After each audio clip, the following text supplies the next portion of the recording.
We profess to stand as an example for all the world. Our unique experiment in freedom, tolerance, openness, and equality is our gift to societies and peoples everywhere.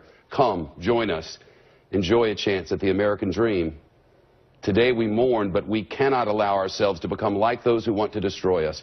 We cannot resort to the tactics of the barbarians. We must fight for what we believe in and who we are, guard our freedoms faithfully for the generations to follow. And we must not let the rhetoric of potential and political extremists among us lead us to self-destruction. When there's panic, we show resolve. When there's calm for extremism, we resist. We are America. We must lead. So when we have U.S. governors saying, no Muslims allowed in, no Syrian Muslims allowed in, that absolutely ignites that in a way that's far more dangerous.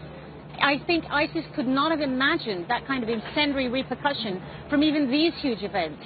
It's astonishing. Islamists that commit these attacks that have happened in Paris define every single one of us, 1.7 billion, in the eyes of the onlookers. That's deadly. That's much more dangerous than Islamism itself. They're all saying that they'll infiltrate. Why take that risk? Why gamble with Americans' lives? Because guess what? This is a country based on the idea that we are compassionate, that we will take in the immigrants from other countries. And when they attack and people die, when they attack like in Paris and people die, who has blood on their hands, Juan? Are inspiring who has blood on their hands? Sean Hannity, you are inspiring fear and discrimination against people. This is like Jeb Bush saying, oh yeah, take the Christians, not the Muslims. That's not America. So when you look at the vetting process, and it takes about 2 years, if not longer, for any of these refugees before they get to U.S. soil, you have to understand how thorough it can be and how we are, in fact, resorting to xenophobic anxiety instead of being a warm, welcoming people. And we are basically trying to bar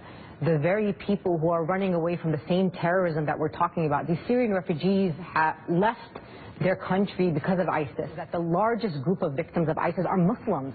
Muslims are the largest group of victims in ISIS. They've seen trauma, they've seen torture, they have seen things unfathomable that we as Americans will probably never experience. And here we are telling them, nope, can't come to our country, can't see some normalcy in your life, we can't see safety. This is not the American way. That's not what we're known for. Because this evil organisation has it in their heads that if they can make Muslims the enemy of the West, then Muslims in France and England and America and here in Australia will have nowhere to turn but to ISIL. That was exactly their strategy in Iraq. And now they want it to go global.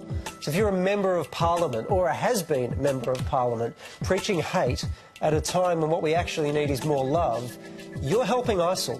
They have told us that. If you're a Muslim leader telling your community they have no place here, or a non-Muslim basically saying the same thing, you're helping ISIL. They have told us that.